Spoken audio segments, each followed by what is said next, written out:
السلام علیکم ورحمۃ اللہ وبرکاتہ۔ ڈاکٹر عزیز احسن آپ کی خدمت میں حاضر ہے۔ نعت ریسرچ سینٹر کی جانب سے ہم آپ سے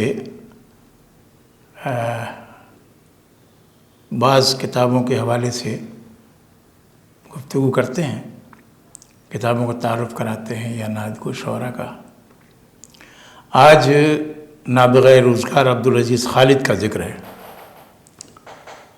وہ کہ اس محدود وقت میں ان کی شاعری کے ساتھ ہم کوئی بہت زیادہ انصاف نہیں کر سکیں گے، لیکن بہرحال ایک چھوٹا سا تعارف تو کر سکتے ہیں۔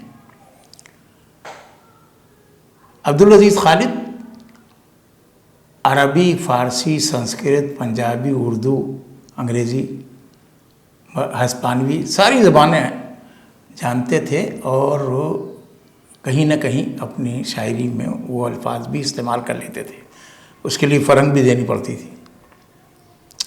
لیکن سیل ممتنع میں بھی ان کی شاعری موجود ہے، گو کہ کم ہے، لیکن بہرحال تو ایک عرصے سے ان کی بہت ساری کتابیں جو تھیں وہ نایاب تھیں، اور کلیات تو ان کی شائع نہیں ہوئی تھی۔ خالد علیم صاحب نے تقدیم و ترتیب کے ساتھ یہ کتاب کلیات نعت خالد یہ مرتب کی ہے، اور اس کو شائع کیا ہے پاسبان حمد و نعت کراچی۔ شاعر اس کے وہ رواں ہے اس ادارے کے، جو رنگ ادب کے نام سے بھی ان کا ادارہ ہے، اور یہ اس کا ذیلی ادارہ ہے پاسبان حمد و نعت۔ تو انہوں نے یہ کلیات شائع کی ہے، 2023 میں یہ کلیات شائع ہوئی تھی، اور انتصاب میں خالد علیم صاحب نے لکھا ہے کہ مداحین عبدالعزیز خالد کے نام۔ اس میں عبدالعزیز خالد تو ہمہ جہت انسان تھے، انہوں نے ترجمے بھی بہت کیے، شاعری میں منظوم ترجمے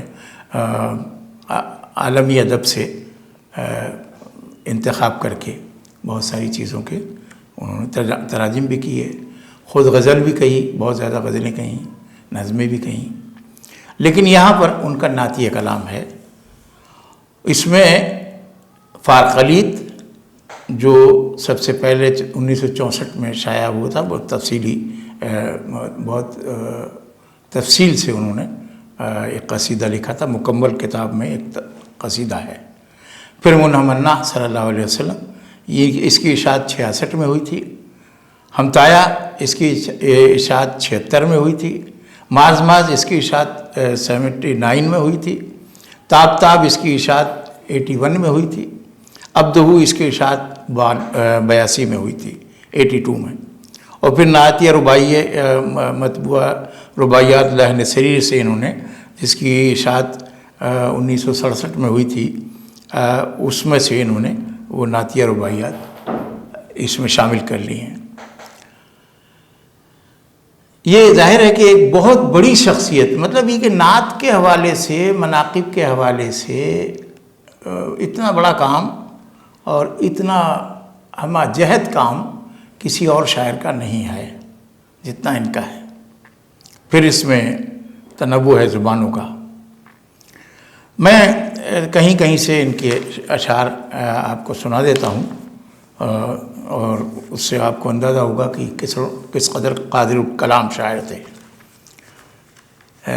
فارخلیط میں ایک جگہ یہ کہتے ہیں کہ تجلی سے چہرہ تیرا ارغوانی، تجلی سے چہرہ تیرا ارغوانی، تو خورشید روز و مہ چاردہ ہے، تیری زلف ہے بدر کے گرد حالا، چکور آتش رشک میں جل رہا ہے، وقار سکوت اور حسن تکلم تجھے دینے والے نے کیا کیا دیا ہے۔ دیکھیں یہ سیل ممتنع ہے، کہیں کہیں مشکل بھی آ جاتا ہے۔ ظہو کو مقفع قسم اور قاسم، تو کامل ترین بندہ کبریا ہے، دیا نافع مشک نافع زمیں کو، تیری گرد راہ عنبر و توتیا ہے۔ یہ جناب اس طریقے سے فارخلیط کی شاعری تھی۔ اور اب میں آپ کو منہمنا اس میں سے سناتا ہوں ابتدائی اشعار۔ یہ بھی قصیدہ ہے طویل، متاع آدم و انجم متاع لوح و قلم محمد امی و محبوب کبریا سلام محمد انجمن کن فکاں کا صدر نشین محمد افسر آفاق و سربر عالم و عبدہ و رسول و اسمہ احمد کتاب و حکم و نبوت کا خاتم و خاتم حمود و حامد و احمد محمد و محمود کریم و میر کرام و مکرم و اکرم ولا یموت سراج سبل امام رسول امیر قافلہ سخت کوش اہل ہمم. یہ جناب مونہا منا سے گفتگو ایک انتخاب پیش کیا. اور سب سے بڑی بات یہ انہوں نے بہت ہی بڑی بات یہ بتا دی ہے کہ حضور اکرم صلی اللہ علیہ وسلم نے جو دین امت کو دیا ہے اپنے بعد انہوں نے کسی کو اس لیے منتخب نہیں کیا کہ وہ مامور من اللہ کی طرح جو ہو جائے اور وہ جو ہے وہ صرف اسی کی ذمہ داری ہو دین کو پھیلانا، بلکہ قرآن کریم میں خیر امم بتایا امت مسلمہ کو اور اسی کے ذمہ یہ تھا. تو وہ یہ نقطہ انہوں نے کہا ہے کہ ہے امت کا ہر فرد گو اس کا وارث، نہیں ہے کوئی جانشین محمد. یہ نقطہ سمجھ میں جس کے بھی آ جائے گا وہ ادھر ادھر نہیں جائے گا. ہے امت کا ہر فرد گو اس کا وارث، نہیں ہے کوئی جانشین محمد. یہ نقطہ مجھے ان کا بہت پسند آیا. اور یہ ماشاءاللہ بہت ہی خوبصورت لکھنے والے تھے. ثانی اثنین کے نام سے پورا قصیدہ حضرت صدیق اکبر کے لیے لکھا ہے. حضرت علی کرم اللہ وجہہ کریم کا بھی یہ قصیدہ بڑا طویل لکھا ہے. جو اس میں نہیں ہے وہ علیحدہ قصائد ہیں ان کے. تو یہ بڑی بات ہے جناب. اب دیکھیے ایک اور کتاب میں سے کہ حلیمہ سے پہلے صہیبہ نے حلیمہ سے پہلے صہیبہ نے کی اس کی چند رضاعت، اسی کے سلے میں کٹا جس کا توق غلامی، وہ خوش بخت باندھی جہنم کے کندے، سیاہ کار ننگے عرب بو لہب کی کہے ام ایمن کو امی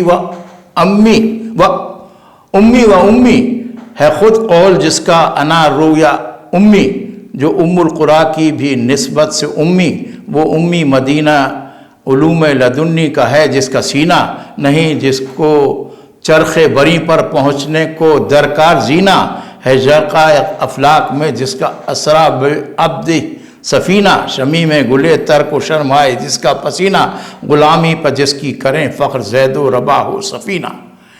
یہ جناب انہوں نے شاعری اس طرح کی ہے. اور ان کی شاعری میں یہ تنوع ہے کہ انہوں نے آزاد شاعری بھی کی ہے، رباعیات بھی لکھی ہیں اور غزل کی فارم میں بھی لکھی، اور قصیدے تو بہت سارے لکھے ہیں. اور جناب آزاد شاعری میں بھی کمال کر دیا ہے انہوں نے، ہے نا.